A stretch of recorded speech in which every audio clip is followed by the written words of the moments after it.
Hello, I'm Mike Canton, the host and producer of The Soul Show, the longtime music program. It's been almost a quarter century, and it's in national syndication. And it is time for the next project. It's the Soul Pod.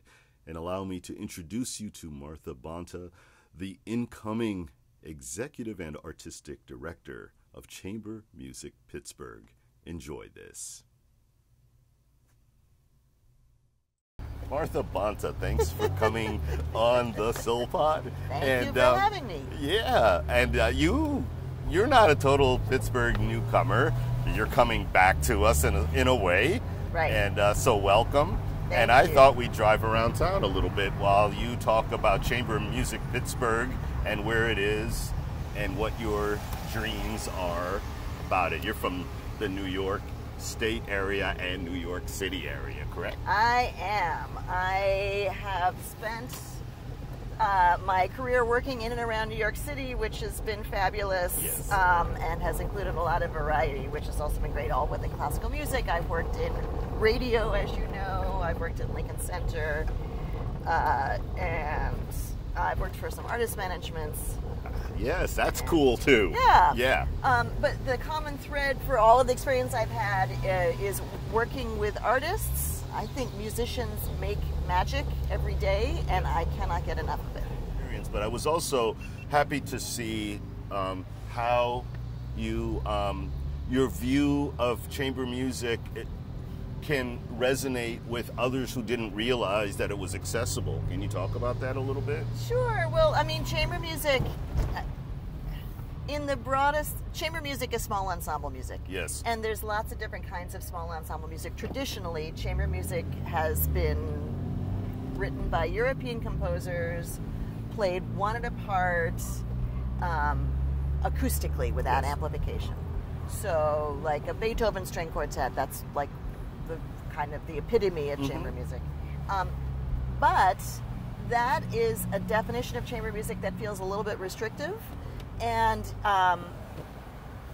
once you start thinking about just small ensembles of any genre, that's where the real fun begins. Yes.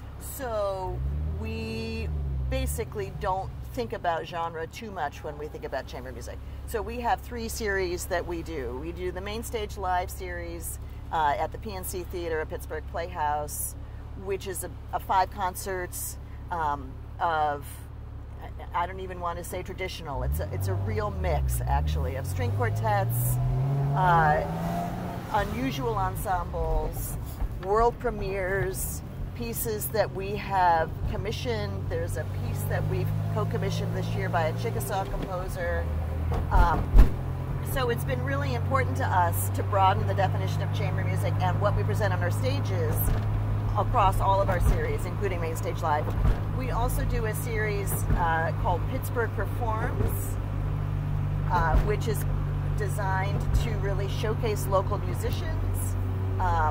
We do lots of different things that way, and also the idea is to get the concerts out of the concert hall. Yes. So into some unusual and fun venues, like for instance, not this bridge, but it would be fun to do a concert on a bridge somewhere in Pittsburgh. So Pittsburgh Performs is a way to really think outside the box in lots of different ways, and a way to support local musicians, because obviously Chamber Music Pittsburgh was formed to bring world-class chamber music to Pittsburgh. There's world-class chamber music happening right in Pittsburgh, and spotlighting those musicians is something that's really important to us. I want to talk about Just Summer. Oh yeah. We're going there. Yes. We're on our way there in a little bit. We're going to drive around the city a little bit, but that's the part that I have been with almost since the beginning.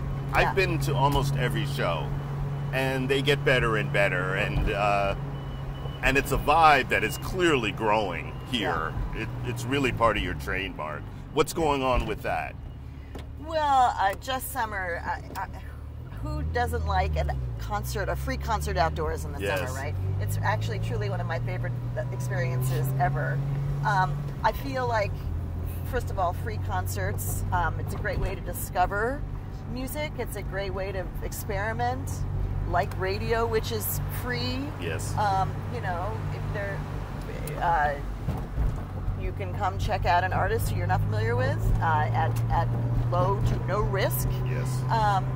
But more importantly, just being outside in the summer, kind of under the stars.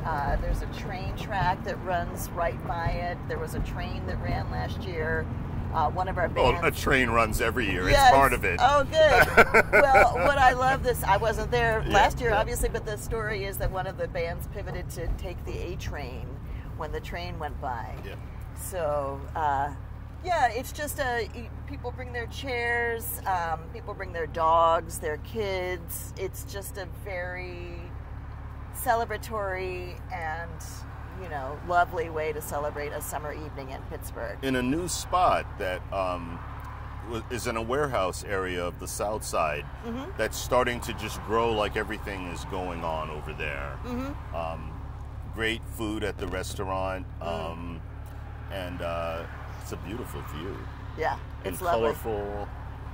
Yeah. I was here in January because I was here for a hockey tournament, which is another part of my life. Yes. Not me, my son. Your son. Yeah. Right. But we went and checked it out, and it's beautiful. It happened to be snowy. It was during a snowstorm, but I can't wait to see it in the summer. Well, we're going to be there in a few minutes. First thing we're going to do, I thought we should do the West End Bridge. Check out kind of the warehousey area. There's some new projects going on over there. But we also found out about a really cool restaurant last night that served the food. Oh, yes. And so it's in an area called the West End. Right. And we're on our way there now.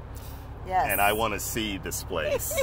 Yes. It's near a really cool jazz hangout from a while back called the Village Tavern that some people will remember. So we're going to go through the West End, which is the kind of the western edge of the city, and then loop back, and we'll head back down toward the bridges again and the south side.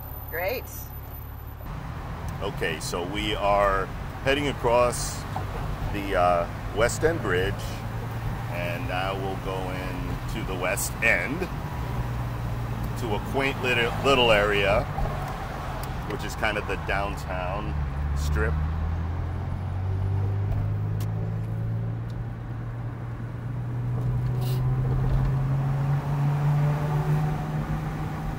So we've crossed the river. Yes. But we're still in Pittsburgh.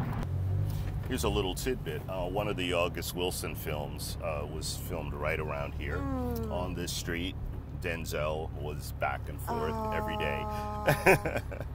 And gosh, I'm forgetting which one it is. But it's really cool to watch the movie and see these streets modified. Because you said, wait a minute. Right. Is that, yes. Because you can tell from the angle. Yeah. For example, there's a shot down this street, but you can see what used to be Pittsburgh, like the old skyline, not what there is funny. today. So, Right. yeah.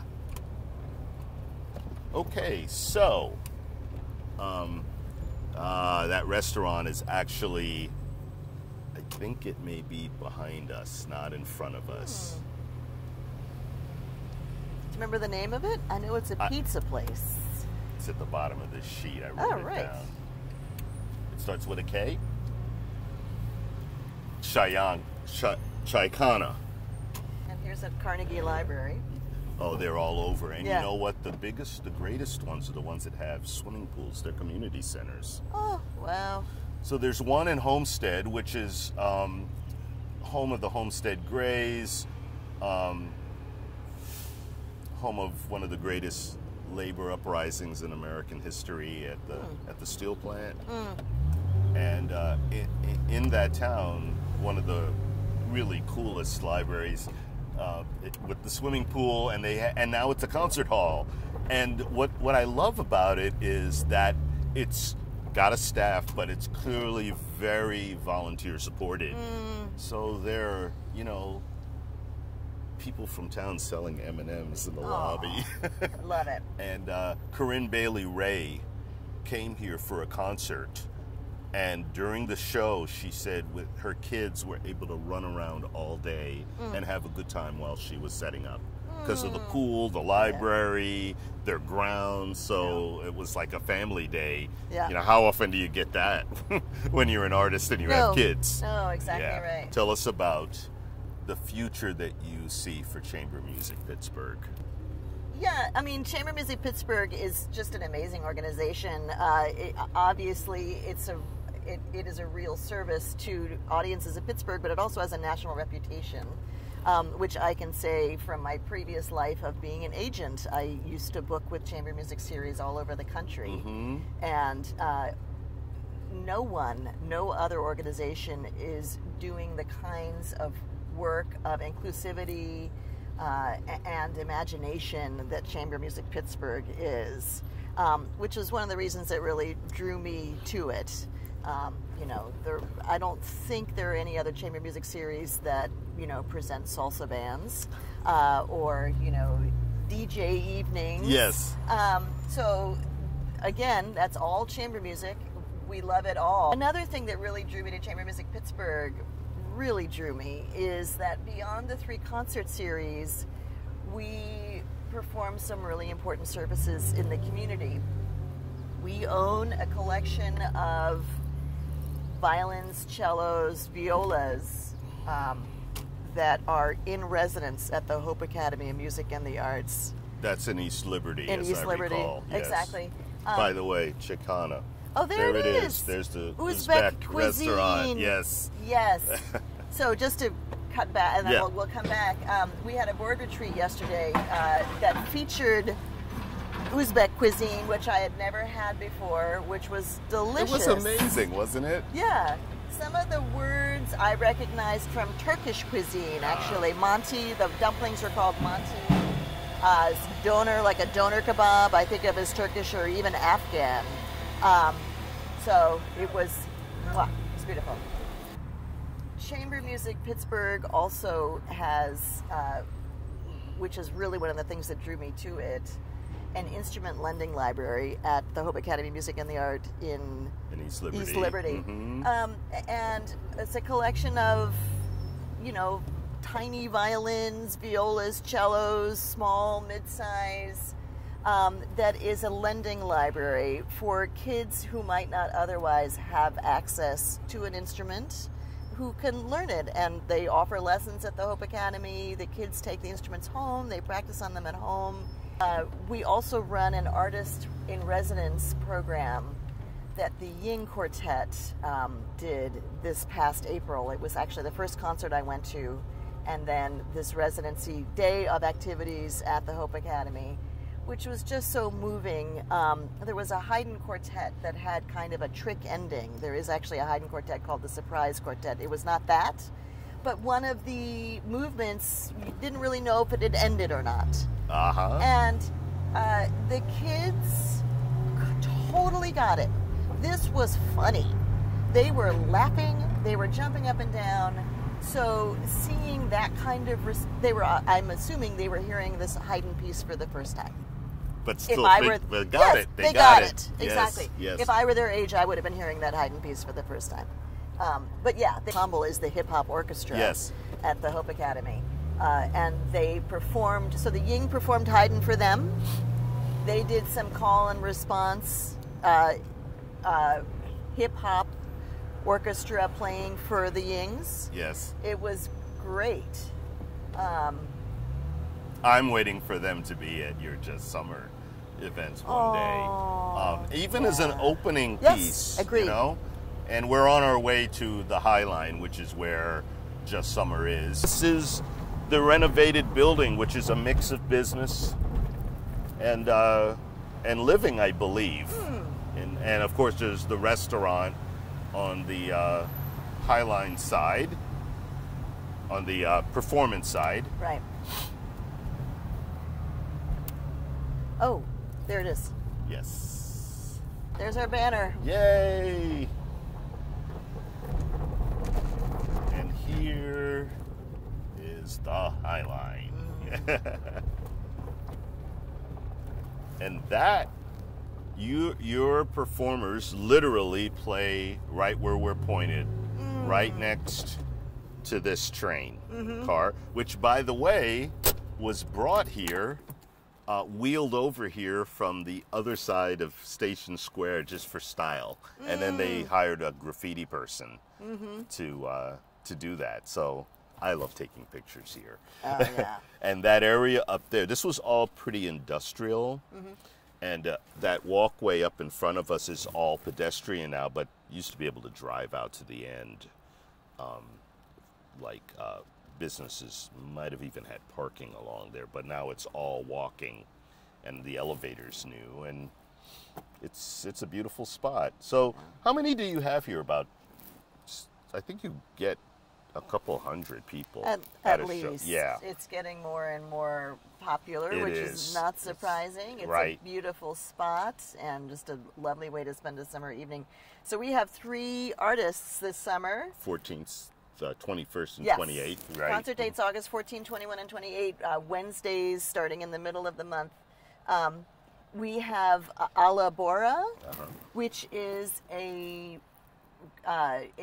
multi-genre group that performs ancient Italian folk songs and other folk songs, other heritages, so which is a really just cool way to reconnect us with our musical roots. Are they from here?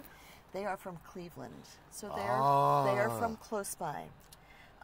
And then the second group, that's August 14, that's kicking off the series. The second group is August 21, the C Street Brass. I know them. Which- They've been here before, and they were amazing. I'm really excited. I've heard that they're high energy. I can't wait to hear them in person, that they infuse funk and EMD into brass quintet, which is super cool. Yep. And then on August 28, we're going to have Anquinique, who is a very special friend.